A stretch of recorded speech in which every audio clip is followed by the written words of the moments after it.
Salam alaikum. Bonjour.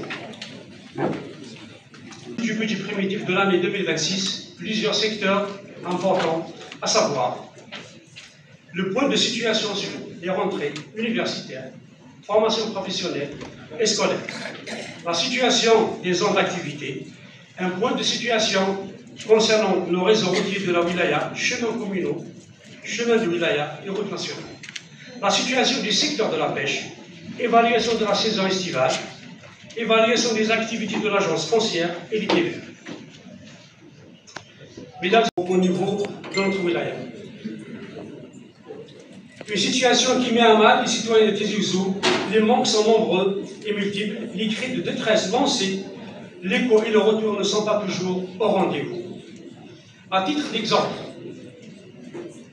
la région d'Esmaïl, la localité de Bounour, le constat est alarmant à cause d'un glissement de terrain ayant touché un bureau de poste, un SUM, une école primaire, une maison de jeunes.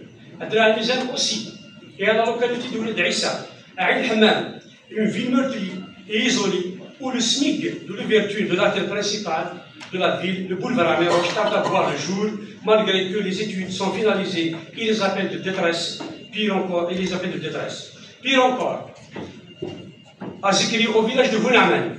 Et je répète, oui, c'est au village de Bounaman, région du PC, du poste de commandement du colonel Améroche, et le siège de l'hôpital de la wilaya Tawa historique. Nous avons vu l'impensable. Après 63 ans de l'indépendance, eh bien, ce village et les hameaux avoisinants, tels que le village de Tigrine, et les hameaux avoisinants, tels que le village de Tigrine, appartenant à la commune d'El-Chafa, ne sont pas dotés du minimum vital, sans école, sans eau, sans électricité. On nous fait sortir que ces villages ne sont pas habités. Non, ils sont habités. Nous avons vu de nos propres yeux. Sinon, pourquoi? La route qui mène vers le village Bounaman, distant du chef-lieu de Zikri de 15 km, est bien véhiculée parfaitement jusqu'au centre du village. Même chose pour le village Tigrine. Les habitants de ce village, Tigrine, utilisent des groupes électrogènes avec toute la pollution sonore qu'ils engendrent en nocturne pour s'illuminer la nuit. Mais comment s'approvisionner en carburant? Cette localité a subi l'exode massif, vu qu'il n'y a rien, tout simplement. Durant notre sortie, un ancien moudjahid de 90 ans nous a reçus en pleurant, nous disant que durant la Révolution, on avait des robinets d'eau, un médecin 2 fois par semaine. Pourquoi maintenant on n'a pas d'électricité? Quel est notre tort? Les exemples ne manquent pas. Le réseau routier dans 57% des chemins de wilaya sont dégradés, à des degrés différents bien sûr. Les écoles, les collèges, je cite un petit exemple.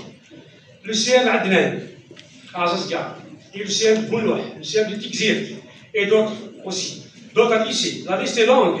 Les centres de formation, à l'instar de celui d'Azazgar, où pas moins de 7 ateliers sont fermés par menace d'effondrement de la toiture. Et on a vu tout le toit d'un atelier par terre.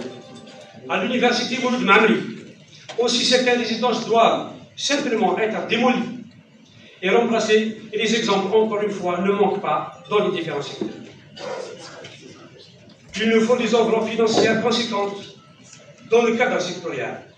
Et là aussi, on se demande où est la promesse du président de la République lors de sa visite à Tizi Ouzou. Un appel solennel est lancé aux plus hautes autorités du pays pour booster le développement de notre wilaya en octroyant une cagnotte financière conséquente pour tous les secteurs. Nous avons beaucoup de retard, les causes sont connues, le constat est connu, les solutions tardent à venir. Et en d'autres termes, nous demandons un programme spécial pour notre wilaya.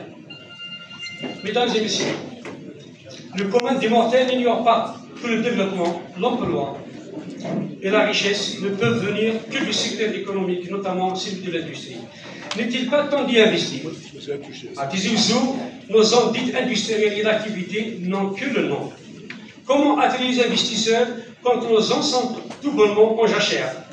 Comment attirer les investisseurs pendant lenteur administrative sont draconiennes? Il est temps de procéder aux travaux de réhabilitation nécessaires et à créer des conditions optimales, mais aussi faciliter les procédures administratives pour y arriver à capter les investissements, seuls issus pour créer de l'emploi et de la richesse. Nous devons savoir que nous ne pourrons pas compter éternellement sur les revenus du gaz et du pétrole.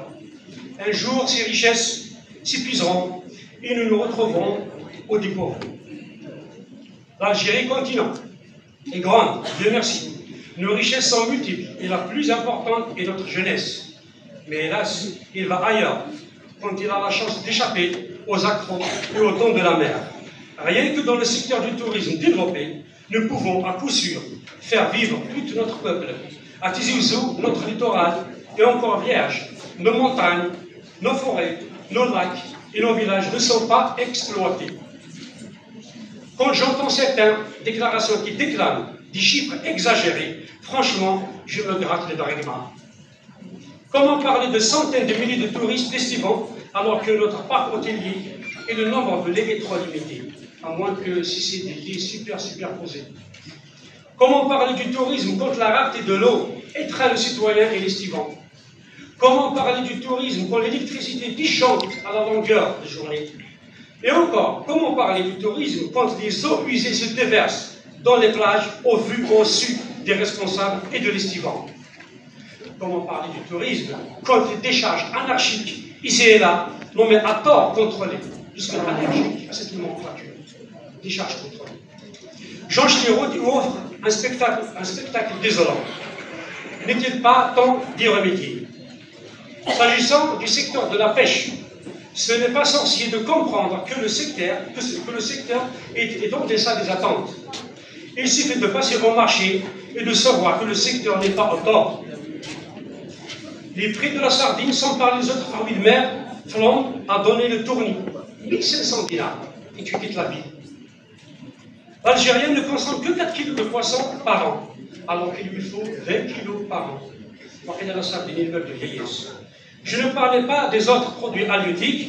On nous dit c'est du luxe. Ce n'est pas le cas. En tout cas, l'Algérien mérite le luxe. Là aussi, il faut mettre en place des mécanismes nécessaires pour redorer le blason de ce secteur qui peut contribuer efficacement au bien-être du citoyen et à l'économie locale, voire nationale. Pour revenir au secteur de la conservation foncière, le constat est aussi alarmant. Déjà, les conditions de travail des fonctionnaires sont loin d'être au top puisqu'il est à l'exécutif des lieux. Et l'inconformité, pas de salle d'attente, trois bureaux très exigeants, s'ajoute la contrainte de la ressource humaine. Très peu d'enquêteurs, moyens de transport insuffisants, etc. Pour un simple acte, le demandeur attend non des jours, non des mois, mais parfois des années. Qu'est-ce qu'on attend pour les fournir? Et on finira avec une bonne fois pour toutes avec les lenteurs et les mécontenteurs. Pour en finir, je me contenterai de dire nous n'avons pas le choix, à part celui d'œuvrer pour prévenir et régler les problèmes et secouer la roue du développement. Nous n'avons qu'un seul pays, c'est l'Algérie, et nous n'avons aucun autre pays de rechange. Gloire à nos mortiers, vive l'Algérie unie et indivisible. Merci de m'avoir écouté. Merci de m'avoir écouté.